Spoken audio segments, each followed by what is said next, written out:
ဒီနေ့ကဒီ Excel မှာ arithmetic operation တွေဖြစ်တဲ့ပေါင်းနှုန်းညှောက်စားတွေနဲ့ဒီ format တွေဖြစ်တဲ့ဒီ number တို့ general တို့ accounting တွေနဲ့အတူဒီ Facebook မှာတွေ့လိုက်တဲ့ဒီကားဈေးနဲ့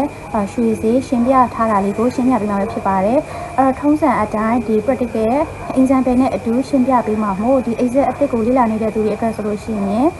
လွယ်နဲ့နားလည်လွယ်စေမယ့် ဗီဒီယိုလေးတစ်ခုဖြစ်ပါလိမ့်မယ်အဲ့တော့ဒီဘယ်အချမ်းမှာတွက်ထားတဲ့ဟာလေးကကြတော့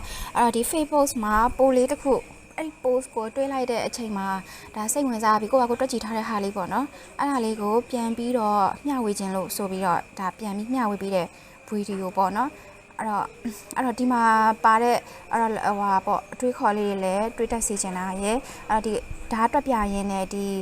ဟာမှာပေါ့နော် arithmetic operation တွေပါမယ်အဲ့လိုဟာလေးပါမယ်ပေါ့နော်အဲ့တော့ဒီမှာ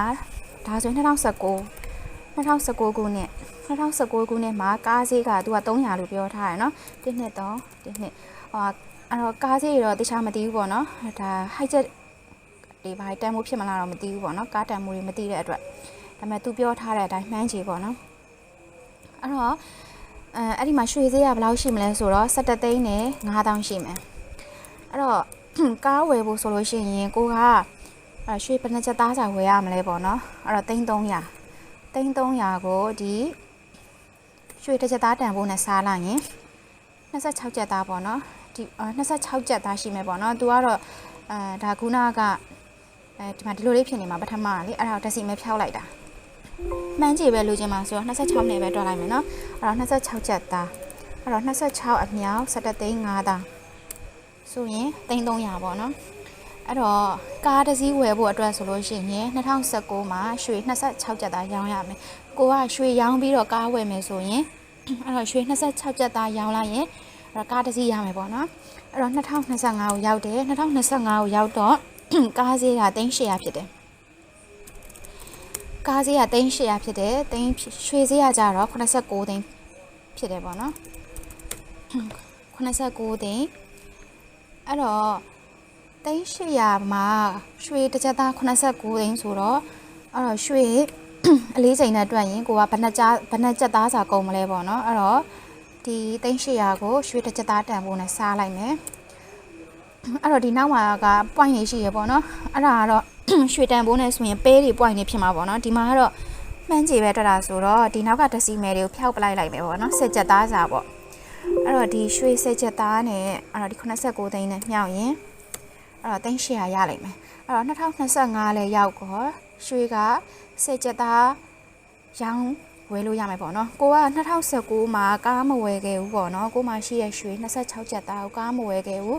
2025ရောက်မှာကိုကအဲ့တော့ကားဝယ်မယ်ဆိုလို့ရှိရင်ရွှေ10ချက်သားပဲရောင်းရတော့မှာအဲ့တော့ကိုမှ26ချက်သားရှိနေတယ်ဆိုရင်ကျန်တဲ့16ချက်သားကလည်းအဲ့တော့ကိုမှထပ်ပြန်ရှိနေရုံပဲပြီးတော့10ချက်သားပဲကုန်မယ်ပေါ့နော်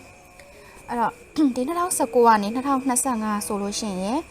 အဲ့တော့6နှစ်กว่าတယ်ပေါ့နော်6နှစ်အကွာမှာဖြစ်သွားတဲ့တန်ဖိုးတွေပေါ့နော်အဲ့တော့နောက်ထပ်6နှစ်ပေါ့အဲ့တော့2031မှာဘယ်လိုဖြစ်နိုင်မလဲပေါ့နော်အဲ့တော့ကိုကဘယ်လိုတွက်မလဲဆိုတော့ပေါ့နော်အဲ့တော့ဒီမှာ2025မှာဆိုလို့ရှိရင်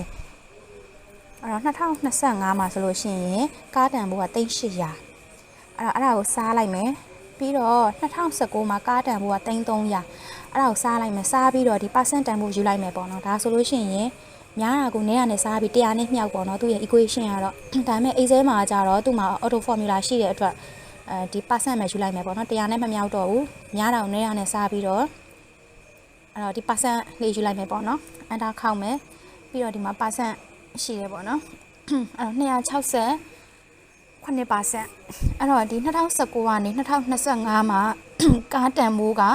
268ရာခိုင်နှုန်းပိုများသွားတယ်ပေါ့နော်အဲ့တော့ရွှေတစ်ချက်သားတန်မိုးကိုတွက်ကြည့်မယ်ရွှေတစ်ချက်သားကဒီ2025မှာရွှေတစ်ချက်သား89သိန်းကိုအစား2019ရဲ့ရွှေတစ်ချက်သား17သိန်း5000နဲ့စားပေါ့နော်2015ကရွှေတစ်ချက်သားဘို့ကို2019ရဲ့ရွှေတစ်ချက်တန်ဖိုးနဲ့စားပြီးတော့ဒီက percent တန်ဖိုးလေးယူလိုက်မယ်အဲ့ဒါဆိုရင်689ရာခိုင်နှုန်းရွှေရဲ့တန်ဖိုးကကြတော့689ရာခိုင်နှုန်းတက်သွားတယ်ပေါ့နော်အဲ့တော့နောက်ထပ်6နှစ်ကြာလို့ဒါအဲ့ဒီ နှုံထားအတိုင်းပဲဈေးတက်မယ်ဆိုရင်ဘယ်လောက်ဖြစ်မလဲတွက်ချင်တာပေါ့နော်အဲ့တော့ဘယ်လောက်ဖြစ်မလို့ဆိုတော့အဲ့တော့ဒီမှာequal ပေါ့နော် equal ဘာလုပ်မလဲဆိုတော့ဒီ268ပေါ့နော်အဲ့တော့2025ကကားတန်ကို3800ကို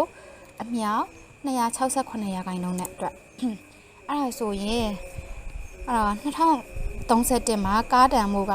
2133သိန်းကျော်တော့ဖြစ်နိုင်တယ်ပေါ့နော်နောက်ကဒက်စီမဲကိုဖျောက်လိုက်မယ်နော်ဒက်စီမဲကြည့်ရရှုပ်လို့အဲ့တော့မှန်းကြည့်ပဲတွက်ချင်တာဆိုတော့ဖျောက်လိုက်မယ်ပေါ့နော်2133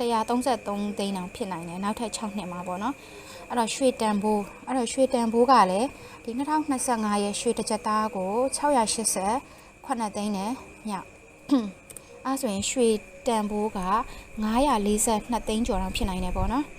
942သိန်းကျော်တော့ဖြစ်နိုင်တယ်အဲ့တော့ဒီမှာအဲ့ဒီမှာဒါကိုကကားဝယ်လိုက်မယ်ဆိုရင်ရွှေဘဏ္ဍကြက်သားပြန်ပြီးရောင်းရမလဲပေါ့နော်အဲ့ဒါဆိုတော့ဘာလုပ်မလဲဆိုတော့အဲ့တော့ဒီကားတန်ဘိုးကိုရွှေတစ်ချက်သားတန်ဖိုးနဲ့စားအဲ့တော့စားတော့ဒီမှာဘယ်လောက်ဖြစ်မလို့ဆိုတော့4ပေါ့နော်ဒက်စီမလေးဖျောက်လိုက်မယ်ပေါ့နော်အဲ့ဒီဟာလေးလည်းသိမယ်ထင်တယ်ပေါ့နော် 3.9 ဆိုရင်ငယ်ငယ်လေးကလည်းတင်ချာရီမှာတင်ခဲ့ရတယ်အဲ့တော့5ထက်ကျော်သွားပြီဆိုလို့ရှိရင်သူက4ကိုယူသွားရယ်နော်ကဏ္ဍ1တိုးသွားရယ်လေအဲ့တော့ဒီမှာ400ခိုင်နှုန်းဖြစ်သွားမယ်400ခိုင်နှုန်းဖြစ်သွားမယ်အဲ့တော့ဒီမှာ4ချက်သားနဲ့တစ်ချက်သားတန်ဖိုးနဲ့မျှအဲ့တော့ရွှေ4ချက်သားရောင်းရင်ကားတစ်စီးဝယ်လို့ရမယ်ပေါ့နော်ဒါကမြန်မာနိုင်ငံမှာဖြစ်နေတဲ့ဒါဒီငွေကြေးစည်းနှုန်းပေါ့နော်အဲ့တော့ဒီ2031မှာဖြစ်ချင်မှလည်းဖြစ်မယ်မဖြစ်ချင်လည်းမဖြစ်ဘူးပေါ့နော်အခုဒီလိုမျိုးဈေးတွေအများကြီးတက်တယ်ဆိုတာကဒီနိုင်ငံရဲ့အခြေအနေအမျိုးမျိုးကြောင့်ဖြစ်နိုင်တယ်ပေါ့နော်အဲ့တော့2031မှာဖြစ်ချင်လည်းဖြစ်မယ်မဖြစ်ချင်လည်းမဖြစ်ဘူးဒါကဒီရွှေဈေးကားဈေးကိုပြောပြတာထပ်ပေါ့နော်ဒီမှာဆိုလို့ရှိရင်ပေါင်းနှုတ်မြောက်စားတွေတုံးသွားတယ်ပါဆန့်တွေယူပြသွားတယ်ပေါ့နော်အဲ့ဒီဟာတွေကိုပြောပြချင်တာဒီမှာဆိုဒက်စီမဲလေးတွေဖြောက်သွားတယ်ပေါ့နော်အဲ့တော့ဒီမှာ format ပေါ့နော်ဒါဆိုလို့ရှိရင်ဒါပုံမှန် general ပေါ့နော်အဲ့လိုမဟုတ်ဘူးကိုကဒီမှာ accounting format ယူမယ်ပေါ့ accounting format ယူမယ်ဆိုရင်သူက comma လေးတွေခန်းပေးသွားတယ်ပေါ့နော်ဒါဆိုရင်300မှန်းလို့လွယ်တယ်ပေါ့နော်300လုံးစီ comma ကိုက comma ဖြတ်ထားတဲ့အတွက်ပေါ့နော်အဲ့တော့300အဲ့ဒါကိုဒီအောက်ကဟာတွေကိုလည်းအဲ့လိုမျိုး accounting format ယူမယ်ပေါ့နော်အဲ့ဒါကို selection မှတ်ပြီးတော့ဒီ accounting ကိုတွားမယူဘဲနဲ့ဒီ format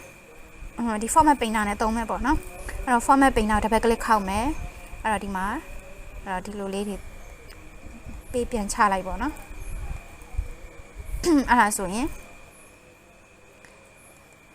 ဒီလိုလေးမြင်ရတာပေါ့နော်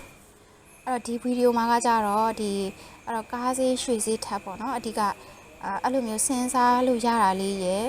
ပြီးတော့အဲ့ဒီကွန်ပျူတာနဲ့ပတ်သက်တဲ့အသုံးအနှုန်းလေးတွေသုံးပြပေးတာပဲဖြစ်ပါတယ်